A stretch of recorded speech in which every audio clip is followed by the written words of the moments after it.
Hi everyone, my name is Tanya Evans and I'm the CEO and founder of WorkPro, and very pleased to have the audience here today to introduce our new employment medical checks in partnership with JobFit. And I'm very pleased to be able to have as my guests today two specialists from our new partners at JobFit, and I'd like to introduce those to you now. David Boyle, who is the General Manager for JobFit Australia and New Zealand. Welcome, David, and thanks so much for joining me this afternoon. Thanks, Tanya, much appreciated. Yeah, and welcome to all and also Dr. Elsa Marie Stockhoff, who is the JobFit's National Medical Director. Thank you so much for joining us today, Dr. Stockhoff.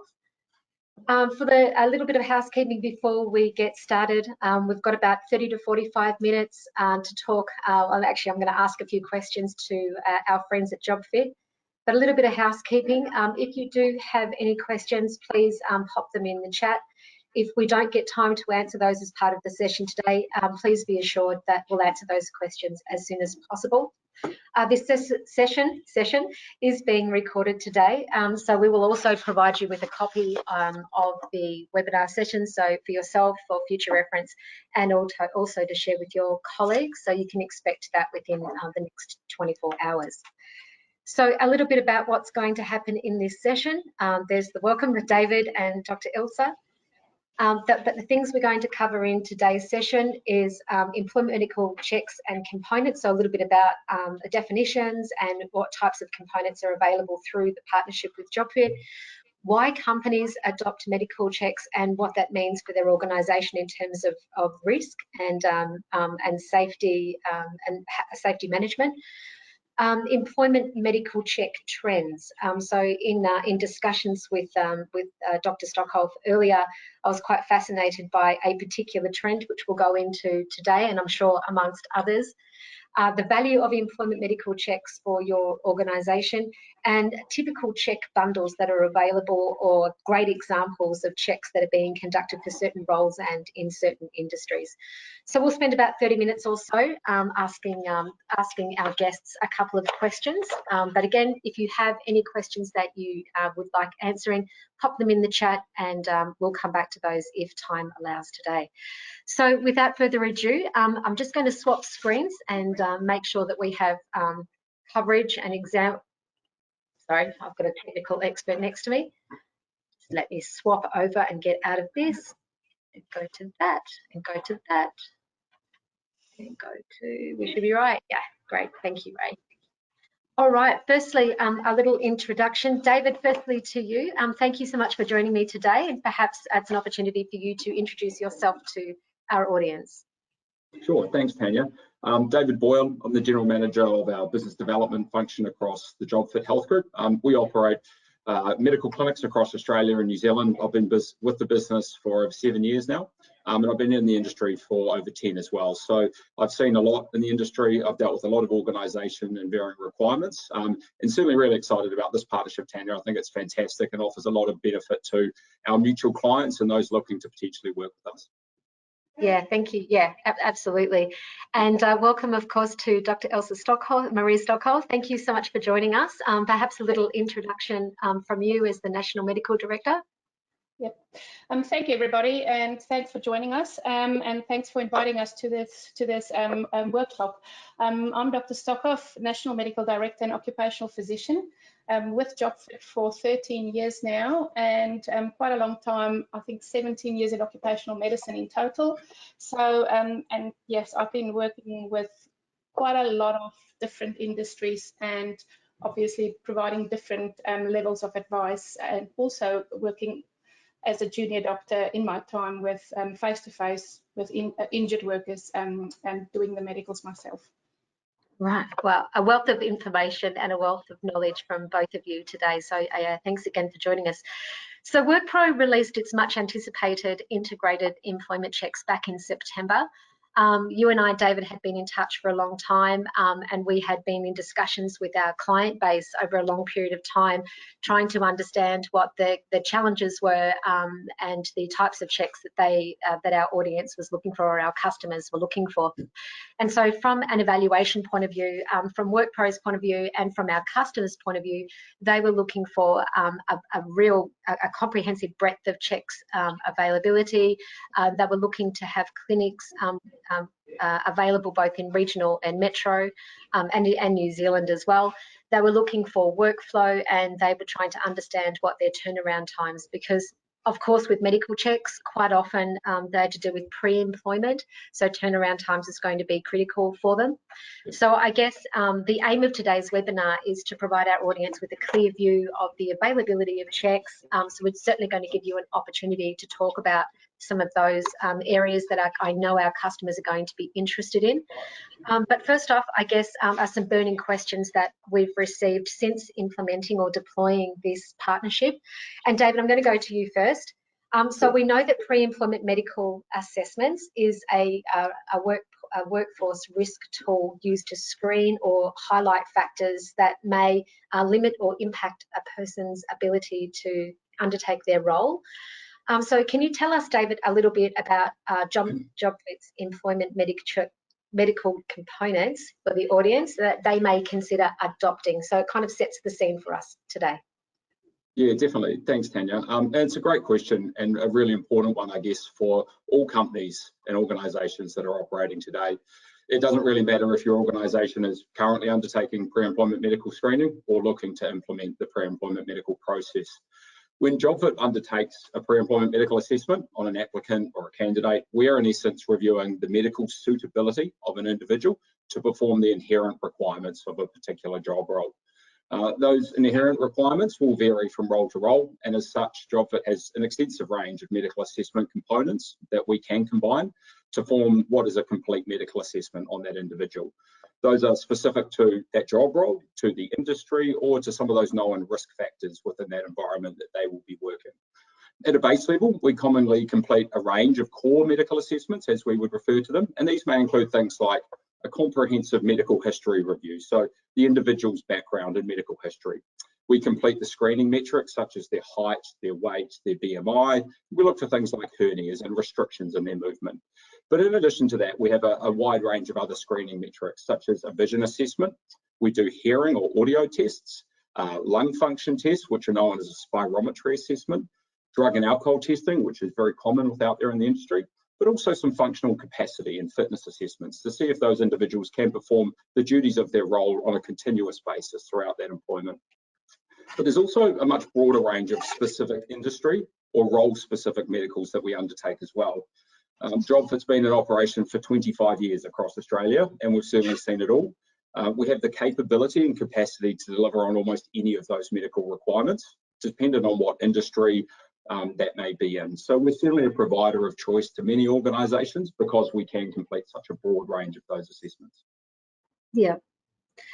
And in terms of the locations, we might just stick with you, David. I just want to ask a question. A lot of the customers that have adopted the solution or program already, one of the very early questions was the availability of clinics or locations. I know that when we were doing our evaluation, JobFit was one of the ones that stood out to us, not just because of their current locations and availability, but also your strategy in terms of being able merging or acquiring clinics across Australia. Are you able to just elaborate a little bit about the plans for JobFit and those clinics? Sure, yeah, definitely. JobFit owns and operates 40 medical centres across the country that are all branded JobFit. The nice thing about our occupational medical centres under the brand of JobFit are that we solely service our corporate organisations. We aren't open to the general public through those. And through that process, we're able to provide, capacity, availability, priority appointments, and service our clients within some very strict KPIs. Our business has grown off the back of demand, largely with our clients, and as we pick up and work with new clients, the demand to be in certain locations and proximal to their operations is paramount for them. They certainly don't want candidates driving hours across a state or city to try and get to a medical assessment. We've grown from a very small number of clinics in South Australia when the business was first inception in 1996, right up to those 40 medical centres today.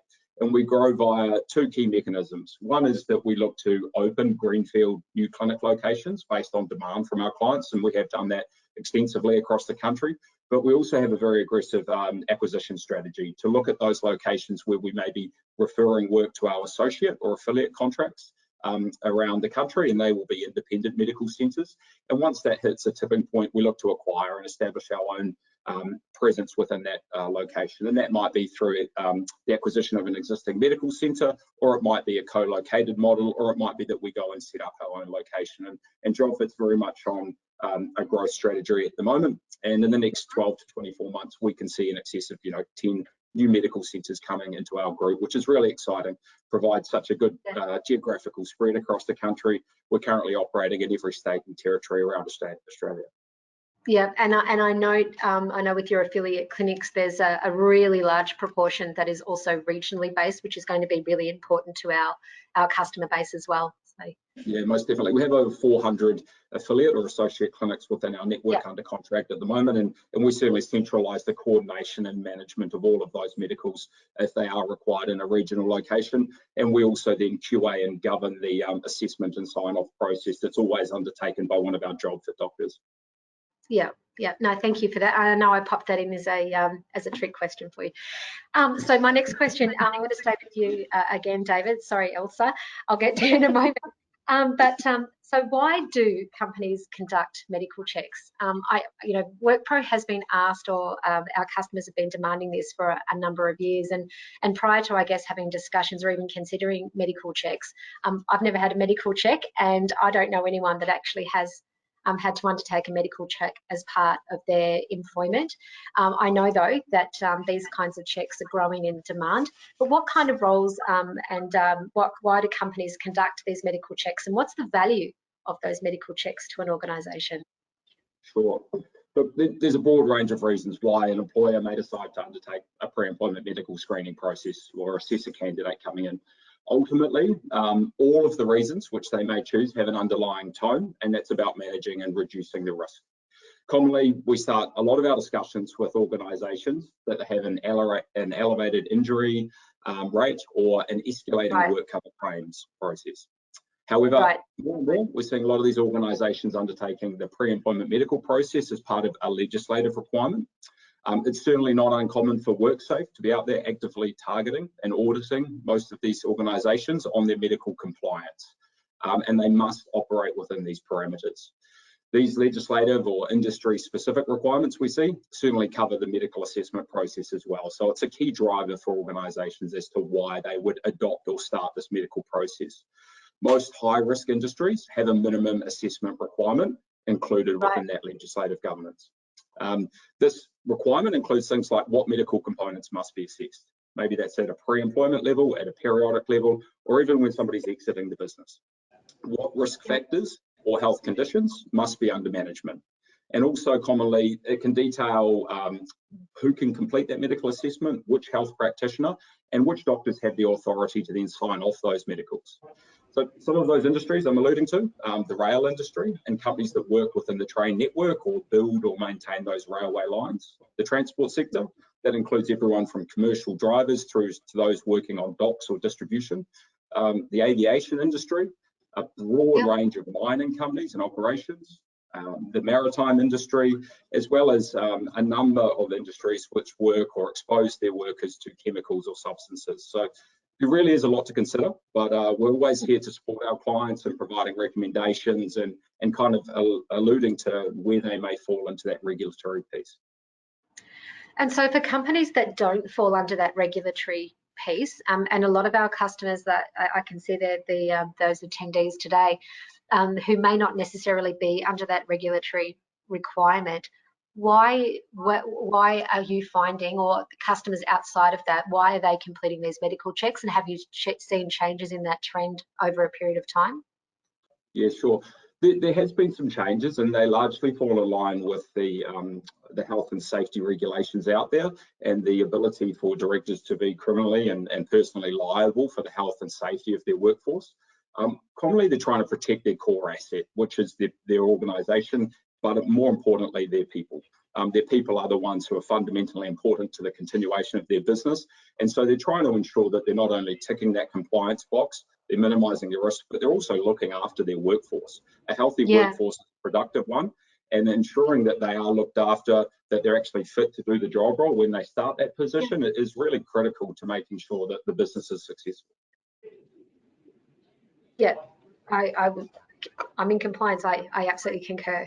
It's actually seen as a value, an opportunity to present value to a new staff member. I mean, that's how you demonstrate that you care for your new staff member, right? That's what I'm hearing. Yeah, most definitely. Look, just to add to that a little bit, Tanya, some of the organisations that we deal with are not only blue collar and manual job roles. We commonly look at white collar roles and individuals which would be in office environments, and we've developed and adopted an electronic and online medical history questionnaire that's quite commonly used through those roles. So every job role within an organisation, not just those out in the field, does have the ability to assess that, to make sure somebody coming in is actually of suitable health to undertake that, and it might be sitting at your desk for 8 to 10 hours a day, and are there any risks associated with that?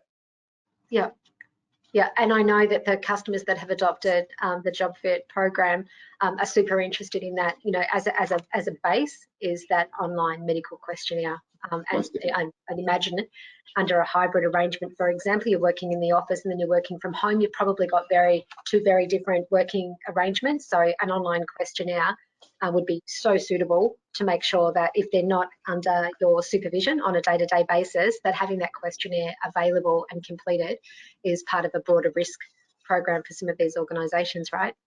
Most definitely, yes. Yeah. I am going to welcome Elsa. Thank you. I'm going to ask a question directly to you now. When you and I first met, one of the most fascinating things that you mentioned to me was not necessarily about a pre-employment medical or even a periodic medical check during employment, but it was actually a trend that you were seeing was growing, which was a medical check upon exit. So are you able to elaborate a little bit about the conversation that we had and maybe that trend? Yep, for sure.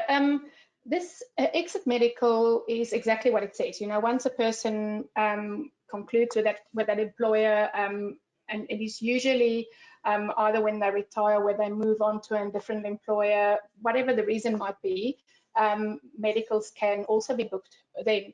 The setup of the medical and the components might be slightly different to the entrance level, but again, you know, it can be anything that is relevant to that role. Your exit medical is an important part of an overall risk management program, because what we have seen is people will leave an employer, and I'm going to talk about one example in particular. 1 or 2 years down the track, they put a claim in for hearing loss, and then they go back to the employer and there's no evidence of an exit medical, and that hearing loss claim goes back to the previous employer. And that's why it is so important we call a pre-employment a baseline medical. So a baseline as the person start their journey with that particular employer, and the exit medical is that final medical to conclude that journey.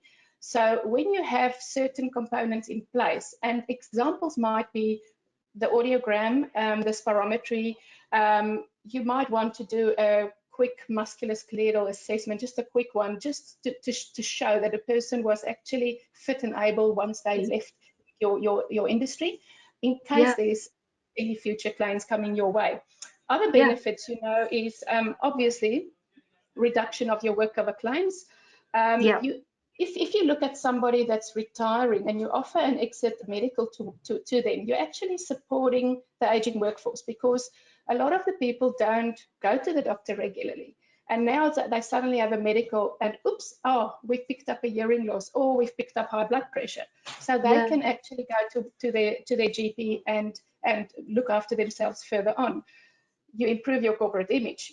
Earlier on, there was a comment made about, you know, the employer cares about their staff members. You know, the staff members is an asset to them, but also the staff members that's leaving. And in the long term, it will save money.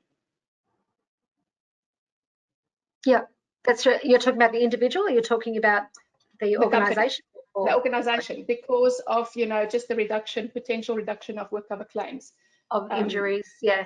And it does depend on, obviously, the type of industry. I mean, honestly, not everybody is doing exit medicals, but it does depend on the type of industry, where it really is crucially important to do that. Yeah.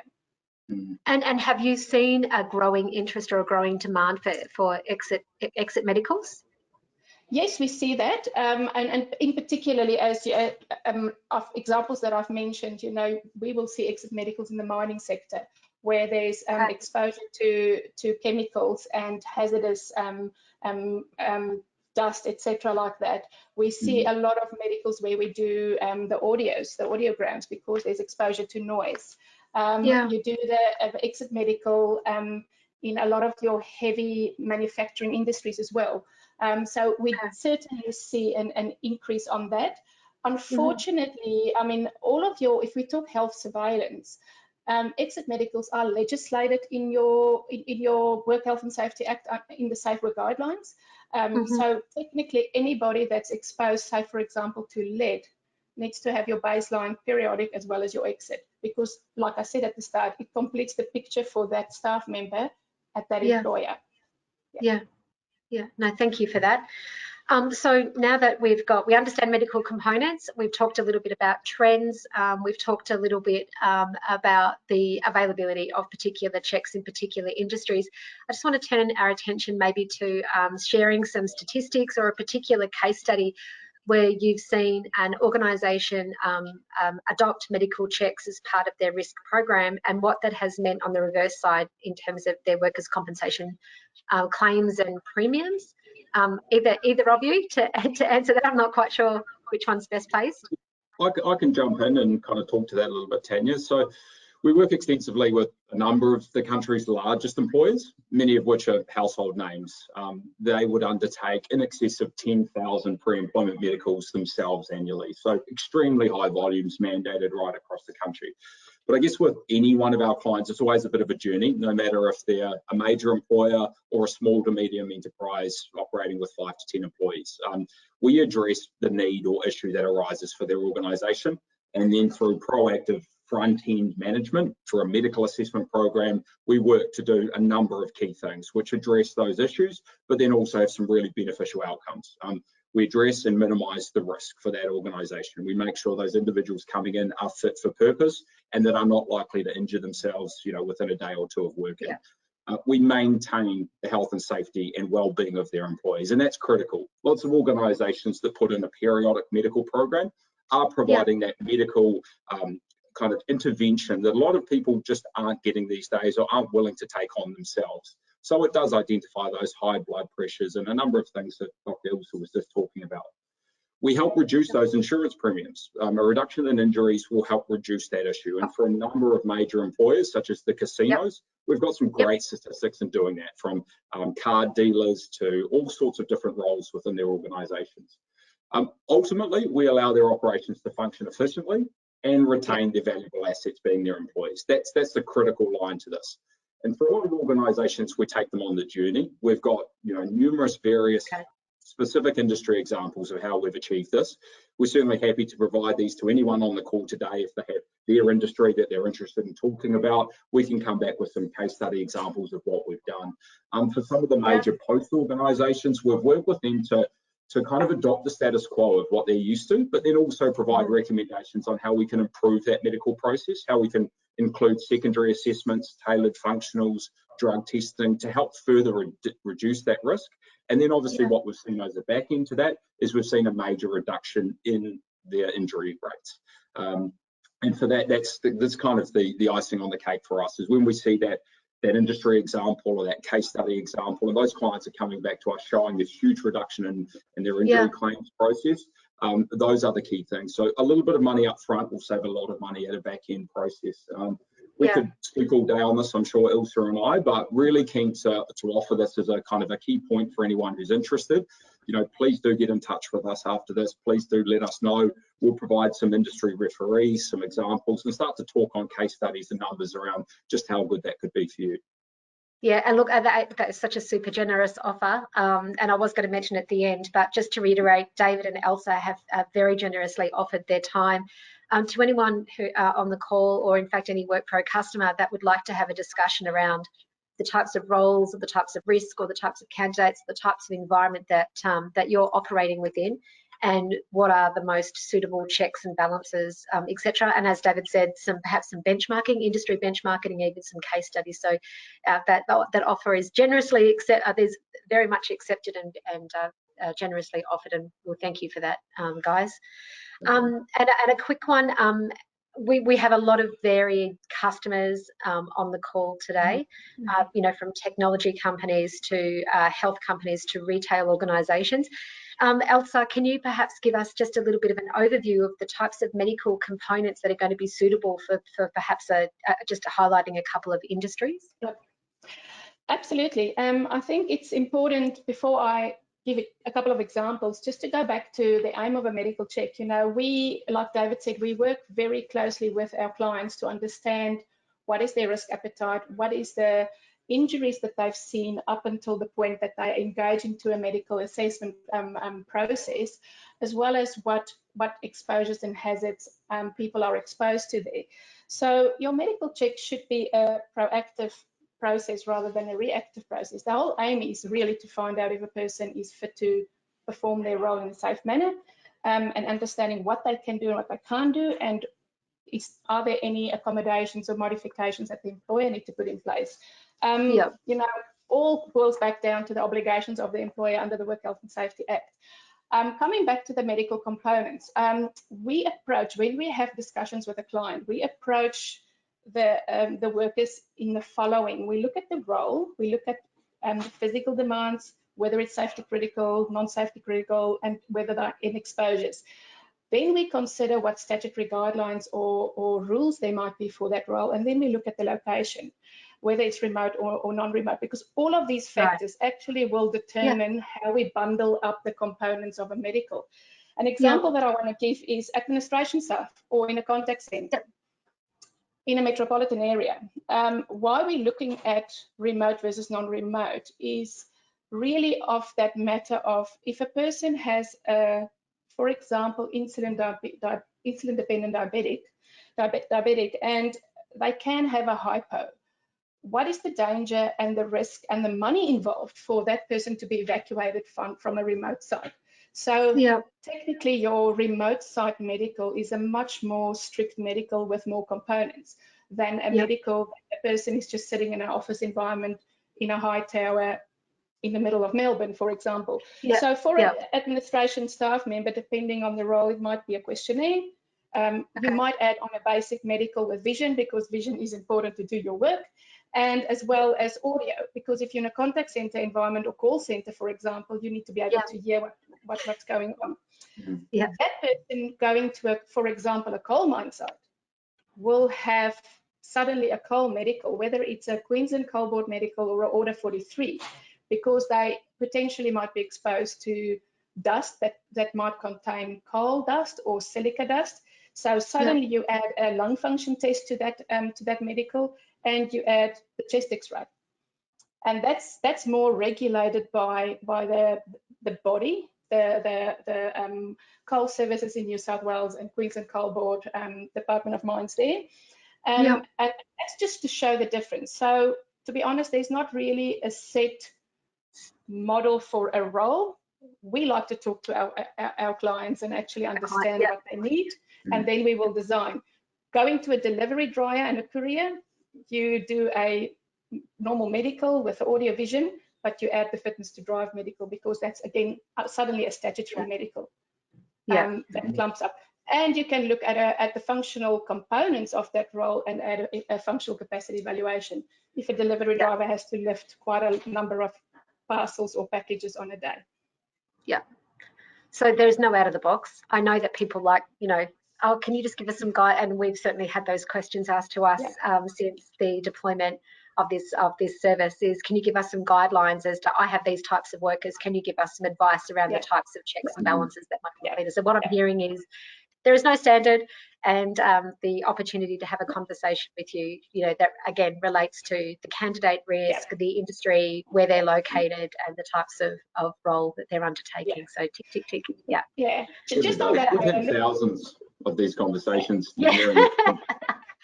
We see lots of organisations which are conducting assessments on receptionists in their organisations which are far too extensive. They're over servicing, and the key reasons are that we have always done this, or we have one medical for our company. And so while we don't standardise, a lot of it is there's so many idiosyncrasies with every company. There are so many job roles, and even the truck that's being driven or the forklift may be completely different for different organisations. So we're more than willing to have that conversation at any point and really tailor those medicals to your organisation. Yeah, I'm guessing that if your interest is in adopting medical checks and that is an investment for your company, then you want to do it properly. That's ultimately what it comes down to. Otherwise, don't do them. Is that right? Yeah. So I do have one question, and this comes down to actually workers' compensation claims and workers' compensation premiums. Are you able to share with us a real-life example of someone that has adopted medical checks and the types of premiums reductions and injuries as a result of adopting medical checks? Are you able to share that? You may or may not be. I can give a scenario of a specific client that we had recently, just recently. I mean, we've been walking the road with this client for a number of years, but as with any industry, there's sometimes ebbs and flows. So what is happening, so there's two parts to this as well. You have medical components, and then you need to also think about if a person has got a history of a knee replacement, what does it mean? Does it mean a person is unconditionally fit, or are there any things that we need to put in place for that person depending on the role? So we very, again, this is an offer to people, but we also help organizations to put up a risk matrix for their staff, because, heading down the work cover and the injury pathway, is there certain conditions that we know is incompatible with certain activities, and we actually need to call that out. And if we don't, then the injuries will increase. And this is exactly what happened with this client. They wanted to know about past musculoskeletal history, but not necessarily restrict them. And suddenly, when they took people on board, injuries went through the roof, and we had to readjust what we're doing, just in how we basically report the risk back to them, so they actually know can they do the work, or are there restrictions or not. So I don't have statistics in monetary value or numbers. Maybe David can add to that, but that's just an example. We go that extra mile to actually assist in a matrix, looking at the job dictionaries and what people are doing, and trying to match that up with potential past medical history. Yeah.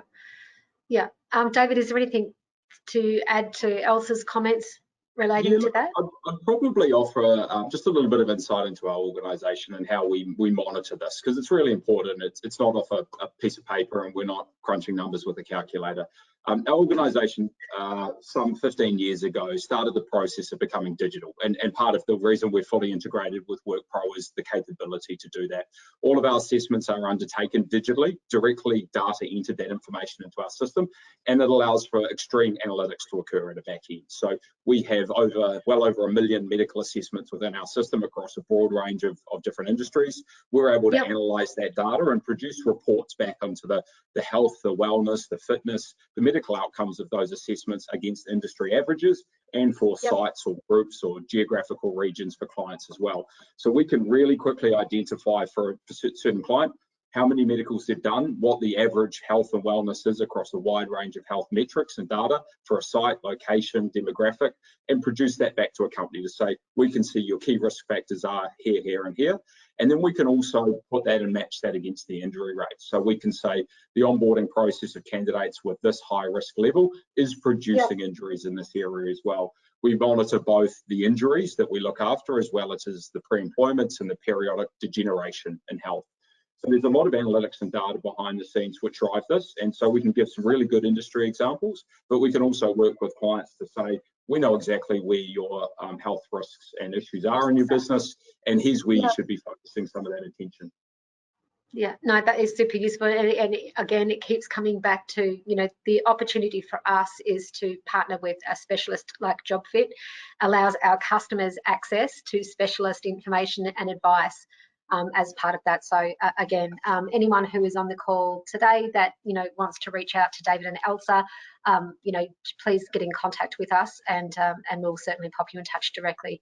So it is one of the reasons actually that we chose JobFit as a partner, is your not only the specialist area, but also your offers to constantly be supporting us and our clients as we go on this journey together. So thank you again.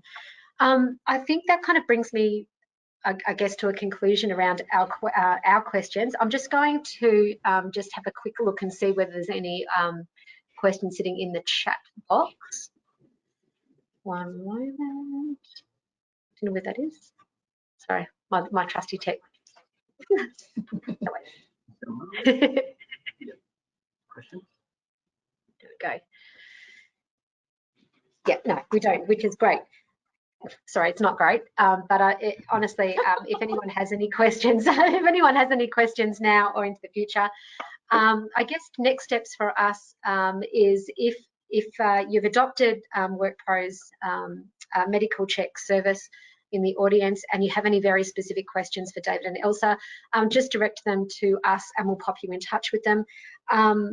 Secondly, if there are, you know, part of our audience that is not yet using WorkPro's medical check service, and it's a conversation that you would like to have with us, particularly after the guys answering some burning questions you might have had earlier on, if they've been answered now, and that's a conversation that you want to have, please reach out to myself or your account manager or the team.